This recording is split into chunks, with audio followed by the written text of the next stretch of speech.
नमस्कार प्रिय दर्शकों, आज हम एक बार पुनः आप सभी के सामने बहुत ही ज्ञानवर्धक और बहुत ही प्रेरणादायक कहानी लेके हाजिर हुए हैं। यह कहानी गौ माता की कहानी है। इस कहानी में गौ माता ने बताया है कि मनुष्य गरीब क्यों रहता है, आखिर किन कारणों से वह कभी धनवान नहीं बन पाता। इस कहानी में गौ माता ने मनुष्य के गरीब रहने के 3 कारण बताए हैं और यह तीनों कारण ही कलयुग के समय में सार्थक होते हुए नजर आ रहे हैं। प्रिय दर्शकों, यह कहानी बहुत ही ज्ञानवर्धक और बहुत ही प्रेरणादायक है, तो आप सभी दर्शकों से यह निवेदन है कि इस कहानी को पूरा सुनिएगा ताकि इस कहानी से मिलने वाली शिक्षा का आप पूरा लाभ उठा सकें। और अगर आप इस चैनल पे नए हैं तो चैनल को सब्सक्राइब कीजिएगा और बेल आइकन को भी प्रेस कीजिएगा ताकि ऐसी ही ज्ञानवर्धक और शिक्षाप्रद कहानियाँ समय समय पर और आपको सबसे पहले प्राप्त होती रहें। ऐसा माना जाता है कि गौ माता में 33 कोटि देवी देवताओं का वास होता है और गौ माता समुद्र मंथन से प्राप्त हुई एक दिव्य जीव है और यह जगत में कल्याण के लिए ही आई है और यह सदा ही हम मनुष्यों का कल्याण ही करती है। तो आइए प्रिय दर्शकों, आपका ज़्यादा समय व्यर्थ ना करते हुए इस कहानी को शुरू करते हैं। प्रिय दर्शकों, एक छोटे से नगर में एक गरीब किसान रहा करता था। वह किसान बहुत ही ज़्यादा गरीब था। वह अपने घर में अपने पत्नी के साथ रहा करता था। उस किसान की पत्नी गर्भवती थी और 9वें महीने में उसने एक सुंदर पुत्र को जन्म दिया।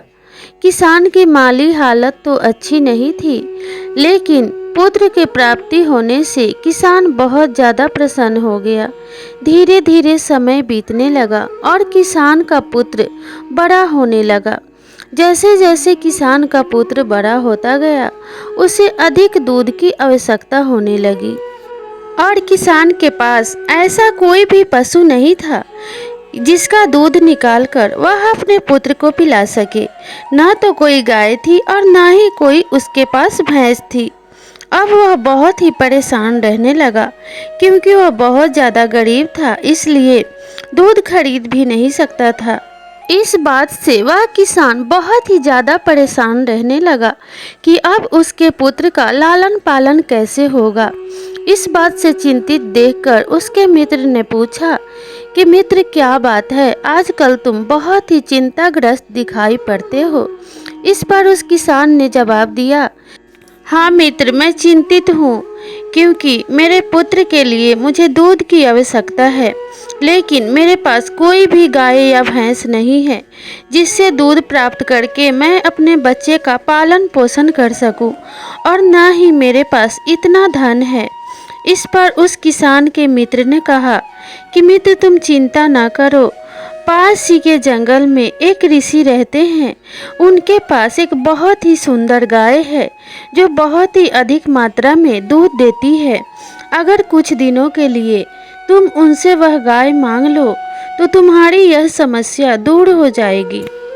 जब उस किसान ने अपने मित्र की ऐसी बातें सुनी तो वह उस ऋषि के पास जाने के लिए तैयार हो गया। अगले दिन जब प्रातः काल हुई तो वह किसान सुबह उठकर उस वन को जाने के लिए तैयार हो गया जहाँ वह ऋषि रहते थे और प्रातः काल ही वन के लिए निकल पड़ा।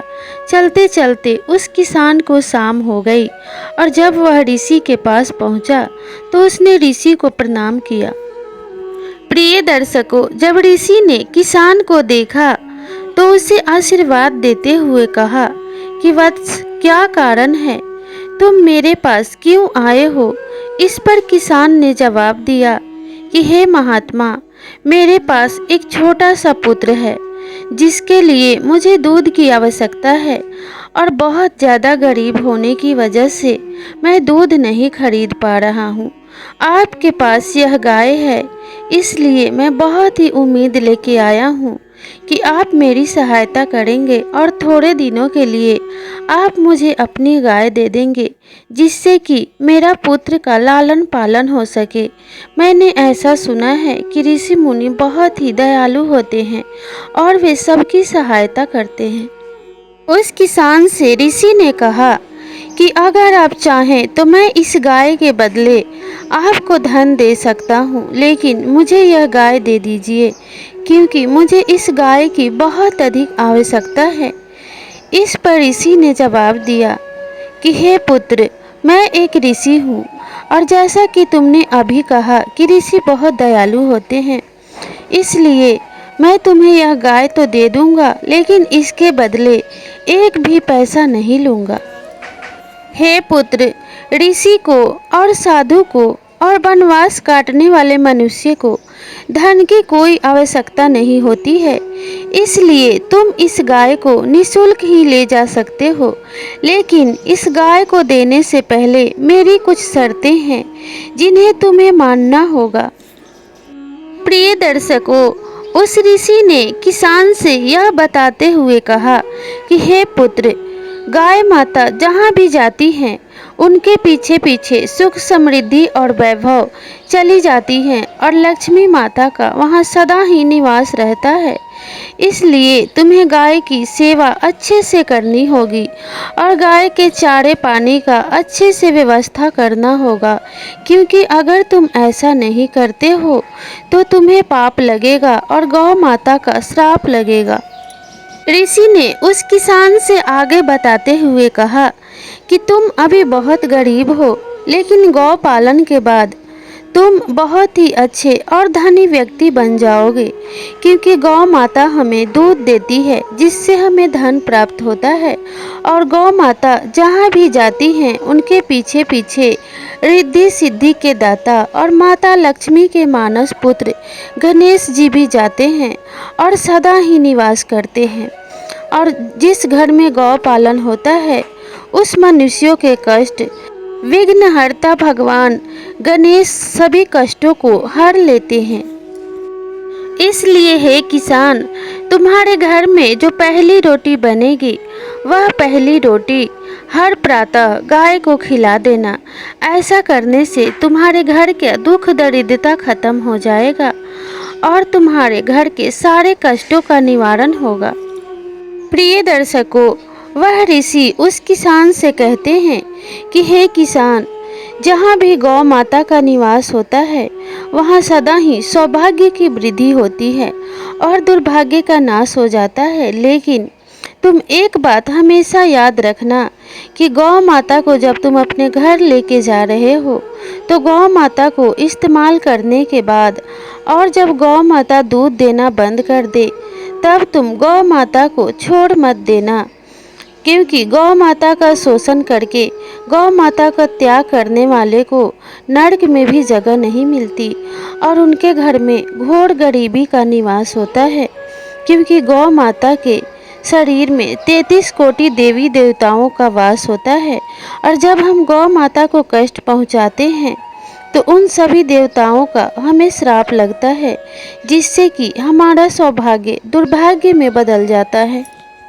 प्रिय दर्शकों, इतना कहने के बाद वह ऋषि उस किसान को अपनी गाय सौंप देता है और कहता है कि पुत्र जाओ और मैंने जितनी बातें तुम्हें समझाई हैं इन बातों का ध्यान रखना, ताकि तुम्हें इस गाय का पूरा लाभ मिल सके और तुम्हारे घर से गरीबी मिट जाए और तुम्हारे घर में सुख समृद्धि की वृद्धि हो। ऋषि की उन बातों को सुनकर और उनको प्रणाम करके वह किसान उस गाय को लेकर वहां से अपने नगर की तरफ चल देता है और रास्ते भर मन में यही विचार करता है कि जितनी बातें उन ऋषि महात्मा ने मुझे बताई हैं मैं सदा ही उन बातों का ध्यान रखूंगा, ताकि मेरे घर की गरीबी मिट जाए और मुझे आगे भविष्य में किसी बात का कोई दुख न हो और ना ही मुझे कोई पाप लगे। जब वह किसान उस गाय को लेके अपने घर पहुंचता है तो वह उसे एक अच्छे स्थान पे रखता है और गौ माता को हरा चारा खिलाने लगता है। ऋषि के कहे अनुसार वह किसान उस गौ माता की खूब सेवा करने लगता है और गौ माता भी किसान को बहुत सारा दूध प्रदान करती है, जिस दूध को पिलाकर वह किसान अपने पुत्र का पालन पोषण करने लगता है और गौ माता को और उस ऋषि को मन ही मन धन्यवाद देता है। जिस दिन से वह गाय उस किसान के घर में रहने लगती है और किसान उस गाय की अच्छे से सेवा करने लगता है, उस दिन से किसान का दुर्भाग्य सौभाग्य में बदलने लगता है। उसके घर की गरीबी दूर हो जाती है और देखते ही देखते वह किसान उस नगर का सबसे धनी व्यक्ति बन जाता है और उसका झोपड़ी एक अच्छे से घर में बदल जाता है, क्योंकि वह किसान अपने लिए एक अच्छा सा घर बनवा लेता है। प्रिय दर्शकों, किसान जब भी घर से कहीं बाहर किसी काम से जाता तो वह अपने पत्नी को यह निर्देश दे के जाता था कि तुम गौ माता को अच्छे से चारा पानी खिलाना और गौ माता की अच्छे से सेवा करना।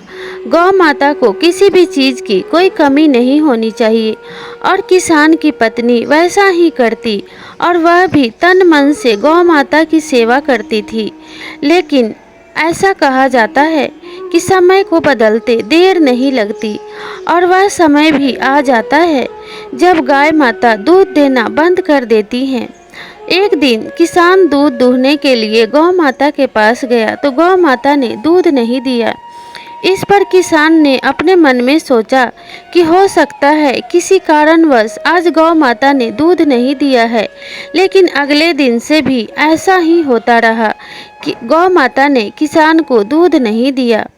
गौ माता दूध देना बंद कर देती हैं तो धीरे धीरे किसान का लगाव गौ माता की तरफ से कम हो जाता है और वह गौ माता की तरफ बिल्कुल भी ध्यान नहीं देता है। यहाँ तक कि अब तो वह गौ माता के पास जाना भी बंद कर देता है।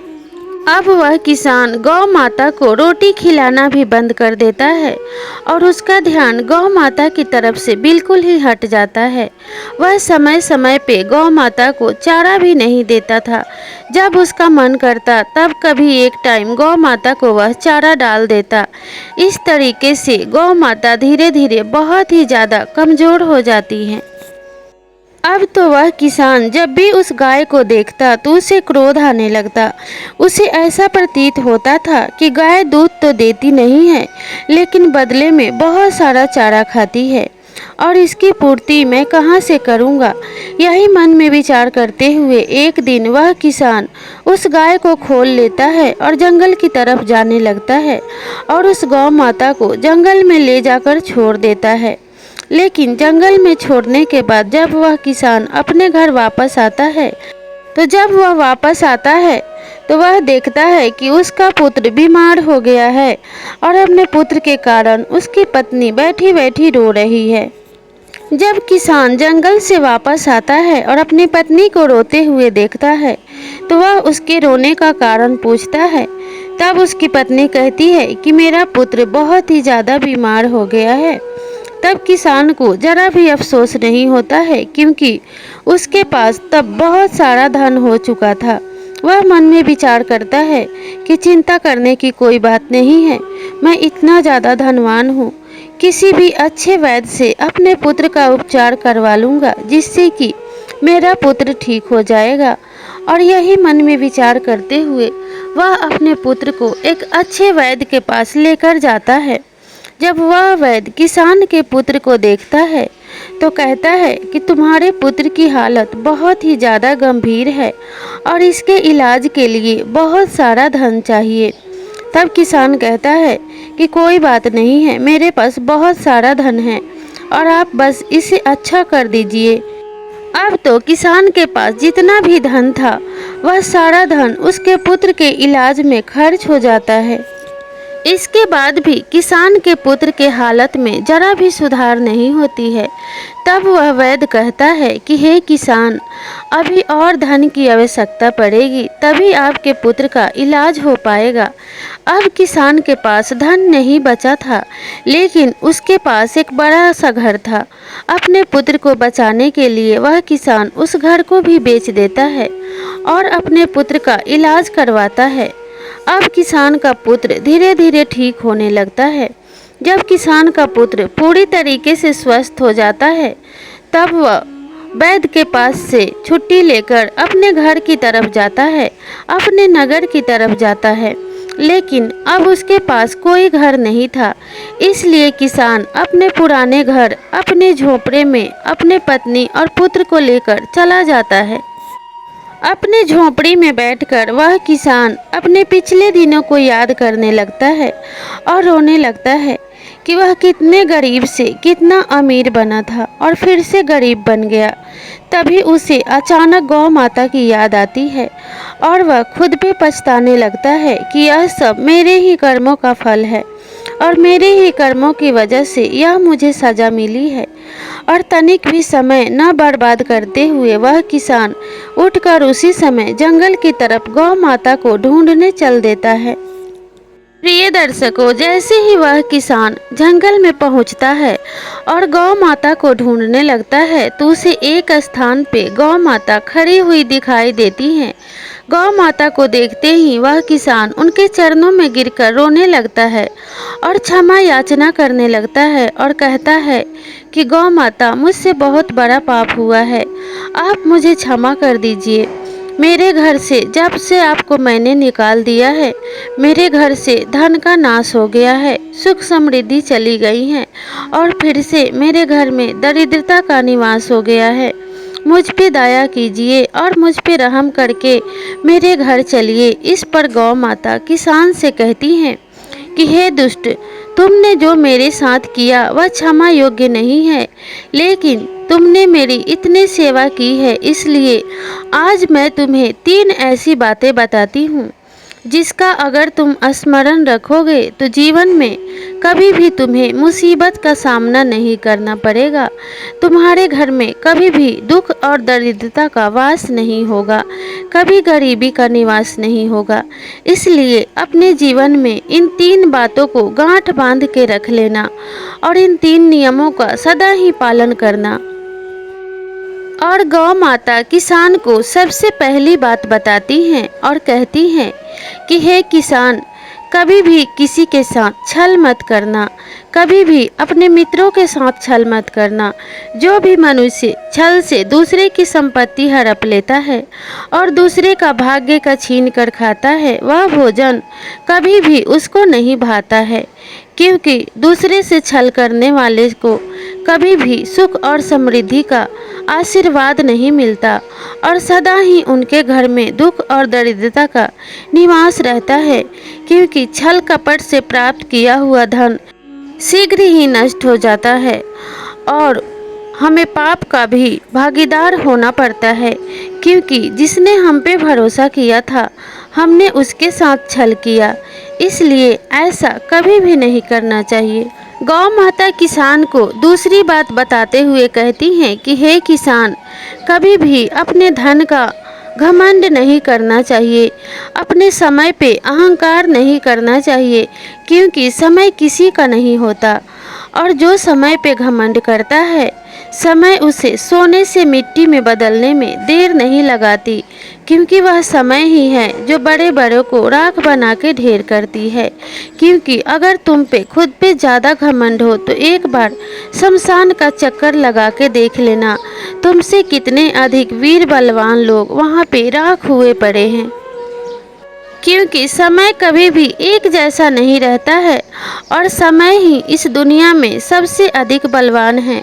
समय में यह शक्ति होती है कि वह कोयले को भी हीरे में बदल देती है और समय ही सोने को भी राख बनाती है। इसलिए कभी भी खुद पर और समय पर घमंड नहीं करना चाहिए। प्रिय दर्शकों, गौ माता उस किसान को तीसरी बात बताते हुए कहती हैं कि किसान, कभी भी अपने घर की बातों को दूसरों से नहीं बताना चाहिए, क्योंकि हमारे घर में लड़ाई झगड़े होते हैं तो हम दूसरे तीसरे से उन बातों को बताने लगते हैं, जिसकी वजह से बाहर वालों को भी पता चल जाता है कि हमारे घर में एकता नहीं है और हम किसी भी विपत्ति का डटकर सामना नहीं कर पाएंगे, जिसके कारण लोग इस बात का फायदा उठाते हैं और हमें कमज़ोर समझकर हम पे घात करने की कोशिश करते हैं। इसलिए हे किसान, अगर तुम इन 3 बातों का अपने जीवन में स्मरण रखोगे और इन तीनों नियमों को अपने जीवन में पालन करोगे तो कभी भी तुम्हें गरीबी का मुख नहीं देखना पड़ेगा। और इतना कहकर गौ माता उस किसान को आशीर्वाद देती हैं और कहती हैं कि हे किसान, मैं तुम्हारा कभी भी बुरा नहीं चाहती और मैं तो इस जगत में मनुष्यों के कल्याण के लिए ही आई हूँ, इसलिए मैं तुम्हारा अहित बिल्कुल नहीं चाहती। लेकिन यह गरीबी तुम्हारे कर्मों की वजह से ही तुम्हें प्राप्त हुआ है, क्योंकि जब भी हम किसी का शोषण करते हैं तो उसका पाप और उसका फल हमें अवश्य ही मिलता है। प्रिय दर्शकों, इतना कहकर गौ माता उस किसान के साथ उसके घर चली जाती हैं और किसान पहले से भी ज़्यादा गौ माता की सेवा करने लगता है और धीरे धीरे फिर से किसान के घर की गरीबी दूर हो जाती है। अब वह किसान गौ माता के द्वारा बताई गई उन बातों का भी अनुसरण करने लगता है और इस तरीके से किसान का जीवन फिर से सुखमय हो जाता है। तो प्रिय दर्शकों, आपको भी इन गौ माता की बताई गई बातों का अवश्य ही पालन करना चाहिए। और आपको ये कहानी कैसी लगी हमें कमेंट करके ज़रूर बताइएगा। और अगर ये कहानी अच्छी लगी हो तो अपने परिवार और मित्रों के साथ इसे ज़रूर शेयर कीजिएगा। तो मिलते हैं अगले वीडियो में, तब तक के लिए नमस्कार।